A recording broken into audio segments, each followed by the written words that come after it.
Талдықорған қаласының тұрғындары қыркүйек айынан бастап табиғи көгіл отынды пайдалана бастайды. Қазір облыс орталығында газ құбырларын тарту жұмыстары қызу жүріп жатыр.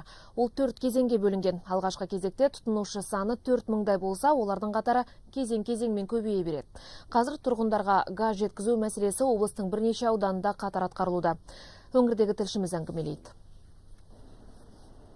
Мұндай көріністерді бүгінде Талдықорғанның көптеген көшелерінен көруге болады. Қазір қала ішінде ұзындығы 200 шақырымнан асатын газ құбыры тартылды. Көгілдір отын тезірек келсе деп тағатсыздана күтіп отырғандардың бірі Марат Байхановтың отбасы. Зейнеткер үйін отынмен жылытатын, енді көмір тасымайтын болдым деп қуанады ол. Біз енді өте қуаныштымыз. Енді мынау газ деген енді бізге осындай жасқа келгенде өте керек нәрсе екен. Неге сен шелекпен көтеру деген шамамыз жоқ. Балалар кетіп қалды бәрі. Сыртқа өзіміз кемпір екеуміз өшеде тұрамыз. Ал Рибалкиндердің отбасына қазірдің өзінде қажетті коммуникациялардың бәрі тартылып қойыпты. Пеште орнатылған. Енді қолымызды жылытуға малып, рахаттанып отыратын болдық деп мәз болады қала тұрғыны. На 6 месяцев распределили. Біздің үйімізге 112 000 теңгенің жұмыстары жасалды. Енді айына 20-30 000 теңгеден бөліп төлеп қарыздан құтыламыз. Бөлмелер таза, үй жылы болады. Осыған жеткенімізге шүкір. Қазір қалада инженерлік монтаждау жұмыстары атқарылуда. Әр үйдің алдына мынадай газ беретін шкаптар қойылуда. Қалада 330-дай үйлерге газ тартылды, 700-дей шарт қойылды.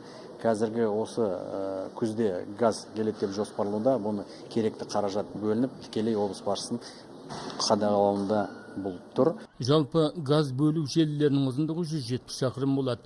Ал жобаның құны 22 миллиард теңге. Бұл желіге облыс орталығынан басқа Текелі қаласы мен Ескелді, Қаратал және Көксу аудандары қосылады. Сегодня мы уже построили. Жетісу өңіріндегі 8 аудан мен 2 қалада осындай ауқымды жұмыстар жүріп жатыр. Қыркүйек айында Қапшағай қаласына газ беріле бастайды. Панфилов, Ұйғыр, Еңбекші Қазақ аудандарында қажетті қондырғылардың бәрі орнатылуда.